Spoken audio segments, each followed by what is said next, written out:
আসসালামু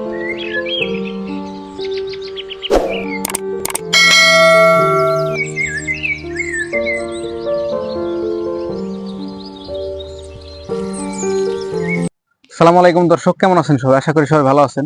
সবাইকে হীরা garden and blog থেকে স্বাগত। আমার হাতে দেখতে পাচ্ছেন একটি সুন্দর গ্রোথফুল স্ট্রবেরির চারা। আজকের ভিডিওটি থাকছে দর্শক স্ট্রবেরি নিয়ে। স্ট্রবেরি কিভাবে চাষ করতে হয়, স্ট্রবেরির কিভাবে চারা প্রস্তুত করতে হয়, স্ট্রবেরির উপকারিতা এবং স্ট্রবেরির কোন মাসে ফুল আসে এবং কোন মাসে ফল দেয়। আজকের ভিডিওটি মূলত স্ট্রবেরির তথ্য নিয়ে। তো ভিডিওটি না টেনে শুরু থেকে শেষ পর্যন্ত দেখতে থাকুন।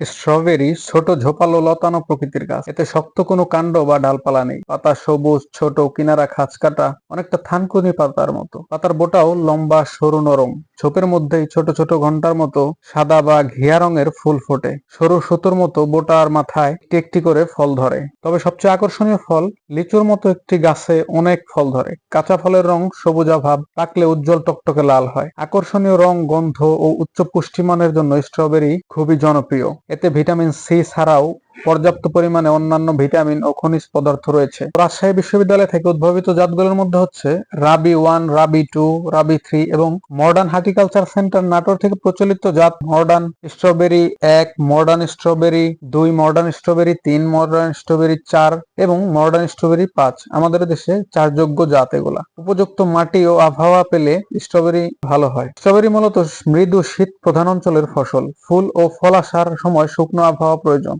জমিতে স্ট্রবেরি চাষের জন্য প্রতি বেডের মাঝখানে 1 থেকে 1.5 ফিট চওড়া নালা রাখতে হবে। প্রতিটি বেডে 2 লাইনের মধ্যে 1.5 থেকে 2 ফিট দূরত্ব রাখতে হবে। প্রতিটি লাইনে 1 থেকে 1.5 ফুট দূরে দূরে চারা রোপণ করতে হবে। ভালো ফলনের জন্য জমিতে পরিমাণ মতো সার দিতে হবে। মাটি পরীক্ষা করে সার দিলে ভালো ফলন হবে। সাধারণ হিসেবে প্রতি শতক জমিতে শুকনো পচা গোবর সার 100 থেকে 120 কেজি, ইউরিয়া সার 1 কেজি, টিএসপি সার 800 গ্রাম, এমওপি 900 গ্রাম, জিপসাম সার 600 গ্রাম ব্যবহার করতে হবে। জমিতে রসের অভাব দেখা দিলে প্রয়োজন মতো পানি সেচ দিতে হবে। স্ট্রবেরি জলাবদ্ধতা একদমই সহ্য করতে পারে না, তাই বৃষ্টি বা সেচের অতিরিক্ত পানি দ্রুত বের করে দিতে হবে। এবার আসি স্ট্রবেরির চারা উৎপাদন সম্পর্কে। স্ট্রবেরির রানার বের হয় কচুর লতির মতো লতা।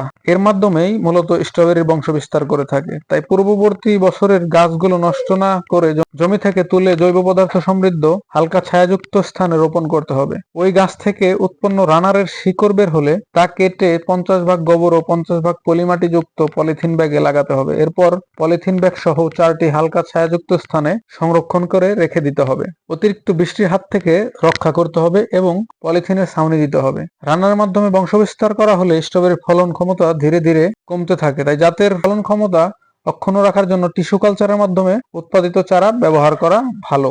স্ট্রবেরিতে পাতায় দাগ পড়া রোগ হয়। এক ধরনের ছত্রাকের আক্রমণে এই রোগ হয়ে থাকে। এই রোগের আক্রমণে ফলন ও ফলের গুণগত মান কমে যায়। এর প্রতিকারের জন্য অনুমোদিত ছত্রাকনাশক যেমন সিকিউর বা রিডোমিল্ড গোল্ড প্রতি লিটার পানির সাথে 2 গ্রাম হারে মিশিয়ে 7 থেকে 10 দিন পর পর 2 থেকে 3 বার স্প্রে করতে হবে। স্ট্রবেরিতে ফল পচা রোগ হয়ে থাকে। এই রোগের আক্রমণে ফলের গায়ে পানিতে ভেজা বাদামি বা কালো দাগের সৃষ্টি হয়। দাগ দ্রুত বৃদ্ধি পায় এবং ফল খাওয়ার অনুপযোগী হয়ে যায়। এজন্য ফল পরিপক্ক হওয়ার আগে অনুমোদিত ছত্রাকনাশক যেমন নোইন 50 ডব্লিউপি অথবা ব্যাভিস্টিন ডিএফ নামক ছত্রাকনাশক প্রতি লিটার পানির সাথে 2 গ্রাম হারে মিশিয়ে নিতে হবে এবং 7 থেকে 10 দিন পর পর 2 থেকে 3 বার স্প্রে করতে হবে।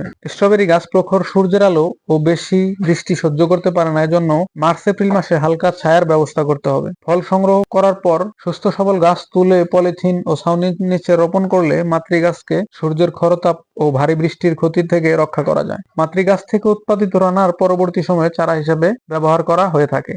এবং সবশেষে ফল সংগ্রহ। ভাদ্র মাসের মাঝামাঝি সময়ে রোপণকৃত স্ট্রবেরির ফল সংগ্রহ পৌষ মাসে শুরু হয়, ফাল্গুন মাস পর্যন্ত চলে। ফল পেকে গেলে লাল রং হলে ফল সংগ্রহ করতে হয়। ফল সংগ্রহের পর যত তাড়াতাড়ি সম্ভব বাজারজাত করতে হবে। আমার এই চাষ পদ্ধতি অবলম্বন করে যে কোনো বেকার নারী বা পুরুষ নিজের কর্মসংস্থান ব্যবস্থার জন্য নিজের জমিতে অথবা বর্গা নেওয়া জমিতে স্ট্রবেরির চাষ করে ব্যবসা শুরু করতে পারেন। তাছাড়াও বাণিজ্যিক ভাবে চাষ করতে আরো ভালো ফল পেতে হলে অবশ্যই আপনাকে একজন ভালো প্রশিক্ষিত কৃষক অথবা কৃষি কর্মকর্তার পরামর্শ নেওয়া জরুরি।